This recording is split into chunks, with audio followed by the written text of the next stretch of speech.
News के अंदर कि जो मंदिर में जाते हो पाखंडी होते हैं, आप सब मंदिर में जाते हैं क्या पाखंडी है, आपके ऊपर कहीं ना कहीं उसने कुठाराघात करने का प्रयास किया। लेकिन आपके मन में यह है, कहा होगा तो किसी को कहा मुझे नहीं कहा, मुझे कहेगा तो मैं देखूंगी, लेकिन जब आपको कहेगा जिस बहन को कहा है वो फिर वो देखेगी। कहने का मतलब फूट डालो और शासन करो। तो मैं इतना ही कहना चाहता हूँ कि आपके पास मुद्दे हो गए, आप देश के प्रधानमंत्री के लिए कह सकते हैं कि देश के प्रधानमंत्री ने हमें दिया तो ईस्टर्न वेस्टर्न बेनिफिट रोड दिया। आप जाइएगा सेक्टर 21 से चढ़िएगा, मानेसर केवल 15 मिनट में मानेसर पहुंचते हैं। आप जो रोड बोल रहा है एयरपोर्ट से लेकर पानीपत 40 मिनट में पहुंचेंगे, एयरपोर्ट से लेकर सोनीपत आप 30 मिनट में पहुंचेंगे। और कभी हमारे सामने आजाद हिंद जी नरेंद्र कॉलेज में आते थे, ढोलकपुर का जाम लगता था, सीमाओं कॉलेज से आते थे, ढोलकपुर का जाम लगता था। आज ढोलकपुर का जाम नहीं लगता। जो हाईवे देने का काम किया जो देश के प्रधानमंत्री ने हमारे मित्र किया। बसंतपुर में जाइएगा, बसंतपुर की तरह निकलिए, मानेसर तक 15 मिनट में पहुंचेंगे। और जब आप हरिद्वार जाते थे तो मेरे पहुंचते पहुंचते 3-3, 4-4 घंटे लग जाते थे।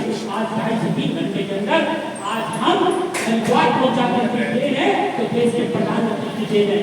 और एक बात और कहना चाहता हूं, केवल एक बार स्कूल खोलने का वादा किया। मैं छोटा सा प्रश्न आप पूछना किसी से, मान लीजिए स्कूल खोलने की बात करते हैं, क्योंकि आपसे कहें स्कूल खोलने के नंबर हमारे पूरे पाली विधानसभा के अंदर एक भी सरकारी स्कूल नहीं खुला, पूरी दिल्ली के अंदर 500 स्कूल खुलने के नहीं खुला। आप उसे एक पर्सन पूछना जो आपके घर के दरवाजे पे आ जाए, भाई आपने हमें 500 स्कूल देने का वादा किया था, बहुत अच्छी बात।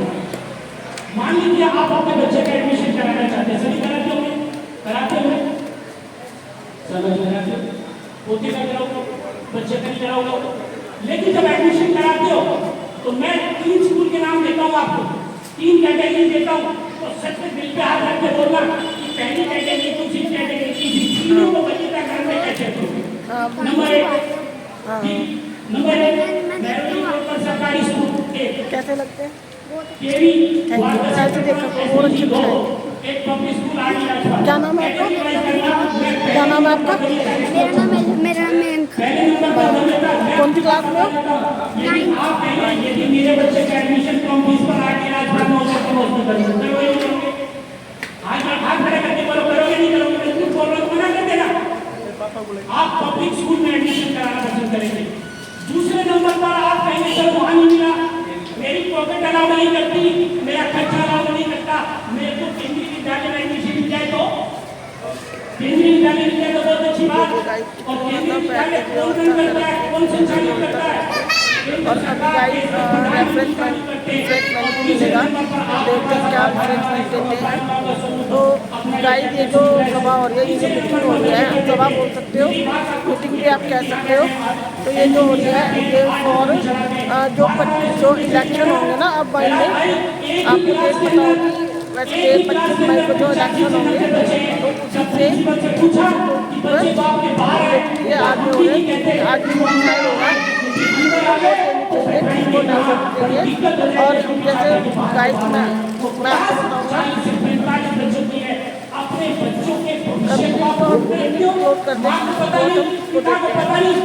क्लोज कर दें आप डेवलपमेंट देखो, मैन पावर देखो, अपना सबसे बड़ा हिंदुत्व देखो, क्योंकि गाइस धर्म से बढ़ के और कोई नहीं है। धर्म ही ऐसा है जो हमारे साथ हमेशा रहेगा। अपने धर्म को देखते हुए मतलब अपनी संस्कृति को एजुकेशन को, ट्रांसपोर्ट को, हेल्थ मैनेजमेंट को, जो हर चीज़ में काम हो। आजकल आप गाइस सबको पता चलता सुनने में आ रहा है कि कहीं जो प्राइवेट हॉस्पिटल्स वो कर रहे हैं, मेरा मतलब वो कर रहे हैं। सबसे बड़ी बात हमारी टक्कर किससे, हमारी टक्कर किससे? झाड़ू से नहीं, कांग्रेस से नहीं, हमारी टक्कर है तो किससे सबसे ज्यादा टकराव पाओगे? राजनीतिक प्रतिद्वंदता के तो आप नाम ही नहीं ले रहे। आप झाड़ू को भी टक्कर में नहीं मान रहे, आप तो कांग्रेस को भी टक्कर में नहीं मान रहे, टक्कर में किसको मान रहे? आप तो खड़े हुए भाषण भी अच्छा दे रहे हो। टक्कर सबसे ज्यादा हमारी है तो 45 डिग्री टेम्परेचर की चिलचिलाती धूप के साथ टेम्परेचर होगा। हमारा वोट परसेंटेज 40 से 45 और 45 से 50% के बीच में रह जाएगा। हमें गर्मी लगेगी, चलो शाम को डालिए रहेंगे, 4 बजे के बाद चले जाएंगे, 4 बजे कोई मेहमान आ जाएगा, इसको चाय पिला के चले जाएंगे, जब चाय पिला के करेंगे तो दरवाजा बंद मिलेगा, फिर आप पता क्या कहेंगे, मेरी तो वोट से क्या फर्क पड़ता है, मेरी एक वोट से क्या फर्क पड़ता है, एक बूंद से घड़ा बनता है। आपने खुद देखा है, खुद कहानी पढ़कर सुना भी है। और मैं तो लास्ट में यही कहता हूँ कि आप जितने भी हैं सब लोगों को कन्विंस करने का प्रयास करिए, एक को 11 करने का प्रयास करिए। संतोष भाई जी, आप जिसकी भी आगे बात रखेंगे, मुझे ऐसा लगता है कि आपकी इस वाणी के अंदर सरस्वती है, आप इससे जब भी बात को रखेंगे तो एक संतोष बहन की बात रखेगी तो सामने वाला कहेगा वाह संतोष बहन की बात रख रही है। हम बात को रखते हैं तो भी आपका पॉलिटिकल फिगर, उसको लगता होगा तो राजनेता है, ये तो पॉलिटिकल फिगर है, अमन तो पॉलिटिकल फिगर है, अमन तो बात कहेगा भाजपा को वोट दो। लेकिन जब संतोष बहन जी कहेगी कि जिन मुद्दों पर मैंने वोट आपसे मांगा, जो मुद्दे मैंने आपके सामने रखे हैं, मुद्दे तो बहुत सारे हैं, बोलना चाहें तो कई घंटे बोल सकते हैं कि मुद्दे के ऊपर, लेकिन जो मुद्दे वो मैंने आपके सामने रखे, मोदी जी को वोट सुनते और केजरीवाल या कांग्रेस का नाम नहीं होंगे, सामने का मिलेंगे राजनेता होगी, उसको वोट दे या ना दे, ये भी मेरा विषय है। मैं तो इतना कहना चाहता हूँ कि आपके घर में कॉलेज के बच्चे, कोई ऐसा बच्चा जिसका बच्चा 12वीं पढ़ता है, 1 2 3 4 5 12वीं में बैठा सुना जान सकती बात, आपके घर में 12वीं का बच्चा है, आप युवा को क्या करते हैं? आप जानते हैं कि आपके बच्चे का एडमिशन राकेश पंडित जी का 1984 के अंदर एडमिशन 50-80% पे हो गया। मेरी बात में ध्यान से सुनिएगा, मैं राकेश पंडित जी को गवाह बना रहा हूँ, सीमा को भी गवाह बना रहा हूँ, इनका भी 60% एडमिशन भारतीय बोले में हो गया होगा। लेकिन क्या आज आपके बच्चे के 60% नंबर आ जाए तो क्या आपके बच्चे का एडमिशन चोरी हो सकता है क्या? हाथ खड़ा करके हो सकता है क्या? ये कारण क्या है?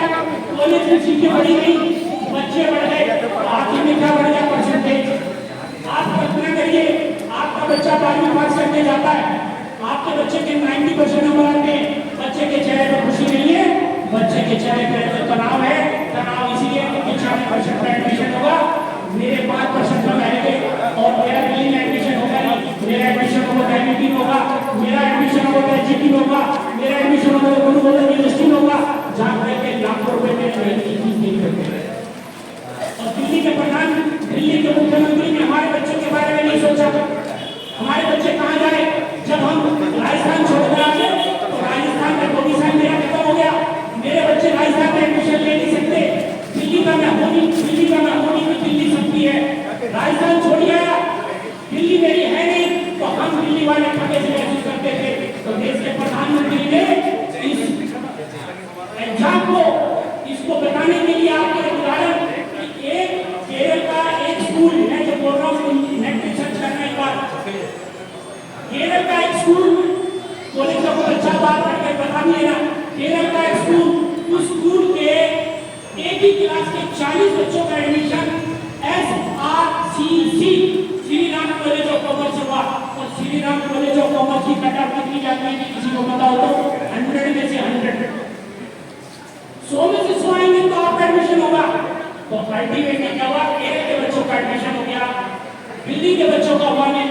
दिल्ली के बच्चे मासूम, दिल्ली के बच्चे कहीं कहाँ जाए? तो आखिर में देश के प्रधानमंत्री ने सोचा और आज कॉलेज में बच्चों का एडमिशन नंबर के आधार नहीं होता, क्योंकि केरल के, यूपी के, बिहार के बच्चे आके हमारे कॉलेज में एंट्रेंस कर जाते हैं, वहाँ हॉस्टल फैसिलिटी ले लेते हैं, हमारा बच्चा ठगा से महसूस करता है। अब जो एडमिशन होता है वो CUET combined university entrance test के आधार पर हमारे बच्चों का एडमिशन होता है। देश के प्रधानमंत्री ने हमारे बच्चों, हमारे युवा, हमारे आने वाले भविष्य की पीढ़ी के बारे में सोचा, इसलिए देश के प्रधानमंत्री के जोरदार तालियां बजाकर उनका मैं आपका हफ्ते की गहराई से बहुत बहुत आभार व्यक्त करना चाहता हूँ। ये उम्मीद करता हूँ कि ये चर्चा आप क्षेत्र के अंदर किसी के चौराहे पर जरूर करिएगा देश के प्रधानमंत्री ने क्या किया, देश के मुख्यमंत्री ने क्या किया, ये कहिए ये चुनाव देश के प्रधानमंत्री को चुनने का है, ना कि देश दिल्ली के मुख्यमंत्री को चुनने का। आप उस बात से संतुष्ट हो जाएगा कि नाली, जैसे सीमा बता रही थी, नाली और छोटे छोटे इशू पर चुनाव होगा जब 6 महीने के बाद होगा जब कर लेंगे, लेकिन अभी आपका चुनाव देश के प्रधानमंत्री मोदी जी को चुनेगा। आपका बहुत बहुत आभार। भारत माता की जय, भारत माता की जय।